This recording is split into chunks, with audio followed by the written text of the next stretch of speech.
Aku mendengar hisabnya Abdurrahman bin Auf itu tidak mudah, saking banyaknya. Maka beliau katakan, semua yang ada sekarang, yang datang, aku sedekahkan untuk kepentingan umat Islam.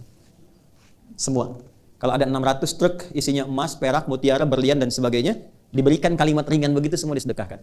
Dan beliau kan termasuk yang dimuliakan ke surga dengan cepat. Kebangetan kayaknya, dan cepat banget masuk surga. Saya mau berikan rahasia ya, ini sangat penting sekali.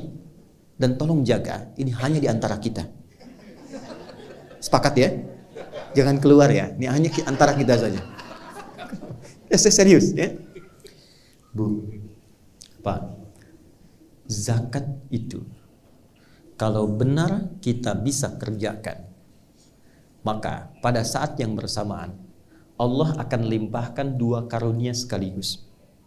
Karunia pertama menambahkan bekal kemuliaan akhiratnya. Karunia kedua melimpahkan seluruh bekal keperluan dunianya. Saya tanya begini, paling gampangnya begini. Zakat itu berapa persen sih? 2,5% itu minimal.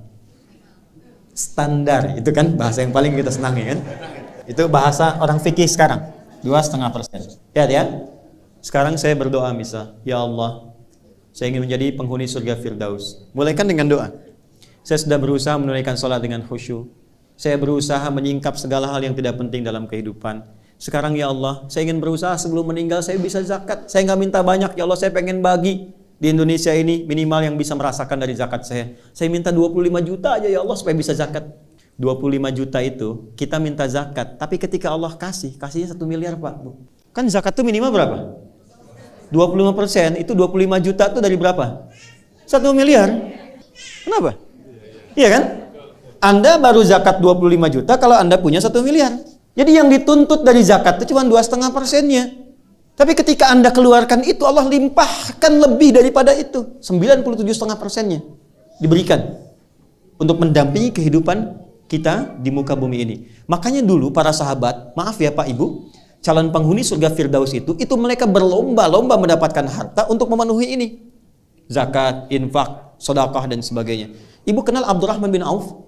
Ayo bilang kenal. Itu kan orang paling kaya kan di Madinah? Ya kan? Paling kaya itu.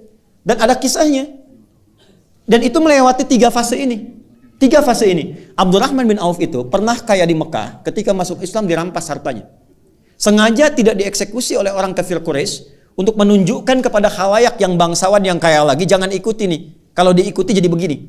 Dirampas hartanya, diberikan pilihan. Kalau engkau tinggal di Mekah, tidak hijrah ke Madinah, ke Yathrib, kami berikan semua hartamu lagi, kami angkat jadi orang hartawan yang paling tinggi statusnya, dan kami muliakan semuanya. Tapi kalau engkau memilih hijrah, kami rampas semua hartamu, silahkan pergi, jangan bawa apapun, kecuali pakaian yang melekat di badan. Sengaja nggak dieksekusi. Beliau memilih berangkat untuk hijrah. Yang jadi persoalan, itu istrinya, keluarganya. Mau ikut suami, bawa pakaian, silahkan pergi. Belum tentu selamat, 400 kilo. Tapi kalau engkau tinggal di sini, kami berikan semua harta suamimu, dan silahkan pilih pemuda paling tampan yang mau dinikahi, kami fasilitasi. Sebentar ya Pak ya. Kalau ibu dalam posisi istrinya Abdurrahman bin Auf, pilih mana? Ikut suami kehilangan semua harta, atau tinggal di Mekah, dapat limpahan semua harta suami, bisa pilih pemuda paling tampan yang mungkin ibu ingin dapatkan. Anggap rekaman ini tidak akan disebarkan kepada suami masing-masing. Pertanyaan saya, ikut suami atau tinggal di Mekah? Ikut suami. Ikut suami. Oke. Boleh lah. Maaf. Ternyata istri beliau tidak ikut suaminya, tinggal di Mekah. Pada saat itu. Ini tahapan penghuni surga Firdaus itu levelnya saling bertahap. Allah tidak akan mungkin memberikan kemampuan maksimal di sini kalau kita belum melewati yang ini dengan optimal. Maka apa yang terjadi? Beliau hijrah, dan sebelum hijrah itu sudah mendapatkan pendidikan sholat khusyuk dari Nabi. Inilah nanti yang bisa kita jadikan sebagai panduan bagaimana belajar sholat khusyuk.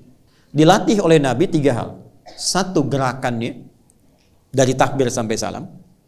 2, bacaannya, apa yang mengiringi gerakan itu. Yang 3, hikmahnya. Karena semua gerakan dan bacaan sholat itu ada maknanya. Kenapa berdiri tidak terlampau rapat, tidak terlampau lebar? Kenapa kemudian mengangkat tangan sampai di sini?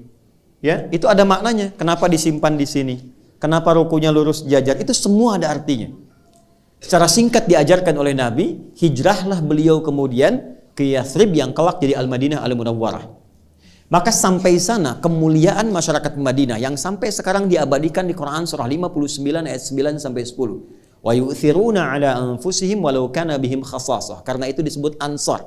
Ansar itu menolong tanpa pamrih dan sesuai kebutuhan yang ditolong.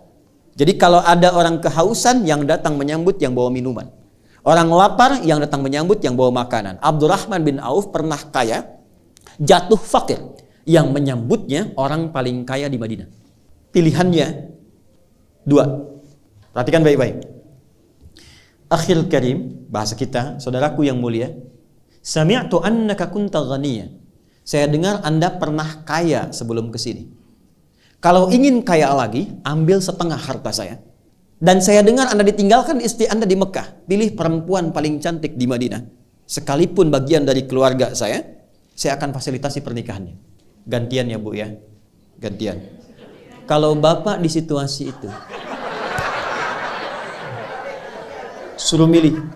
Ambil setengah harta saya, pilih perempuan paling cantik, sekalipun itu bagian dari keluargaku, aku fasilitasi pernikahannya. Anda terima atau tidak ditolak sama sekali? Saya paham Bu pilihannya, karena itu percuma saya tawarkan ditolak.